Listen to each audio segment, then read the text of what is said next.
Ikalabindalawang kabanata. Ang mga taga-Israel ay umaasa sa mga walang kwentang bagay. Buong araw nilang hinahabol ang mga bagay na nagdadala sa kanila sa kapahamakan. Lalo pa silang naging malupi at sinungaling.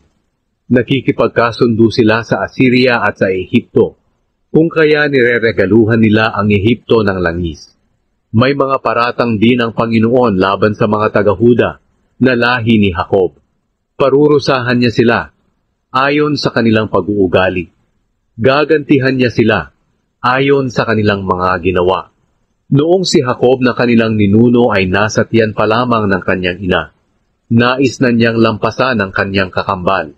At noong lumaki na siya, nakipagbuno siya sa Diyos sa pamamagitan ng anghel, at nagtagumpay siya.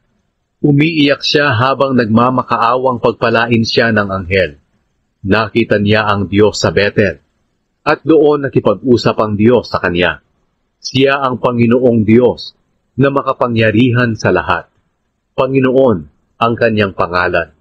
Kaya kayong mga lahi ni Jacob, magbalik loob na kayo sa Diyos, at ipakita ninyo ang pag-ibig at katarungan, at patuloy kayong magtiwala sa Kanya. Dagdag na sumbat ng Panginoon sa Israel. Sinabi ng Panginoon, mahilig mandaya ang mga negosyante ninyo. Gumagamit sila ng mga timbangang may daya. Nagyayabang pa kayong mga taga-Israel at sinasabing, nakapag-ipon kami ng kayamanan at napakayaman na namin ngayon. Walang makapagsasabing yumaman kami sa masamang paraan dahil kasalanan ang gawin iyon. Kaya ako, ang Panginoon ninyong Diyos, na naglabas sa inyo sa Ehipto, ay nagsasabi, patitirahin ko kayong muli sa mga kubol, gaya ng ginagawa ninyo noon sa panahon ng pista ng pagtatayo ng mga kubol. Nakipag-usap ako sa mga propeta, at binigyan ko sila ng maraming pangitain. Sa pamamagitan nila nagbabala ako sa inyo, na mapapahamak kayo.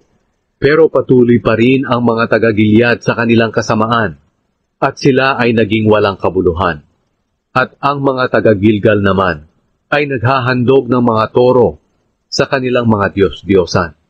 Kaya gigibain ang kanilang mga altar, at ito'y magiging bunton ng mga bato na kinuha sa inararong bukirin. Tumakas si Jacob at pumunta sa Aram, at doon naglingkod bilang pastol para magkaasawa. Sa pamamagitan ng propetang si Moises, inilabas ko kayong mga Israelita sa Ehipto at tinalagaan. Dahil marami kayong pinatay, ginalit ninyo ako na inyong Panginoon.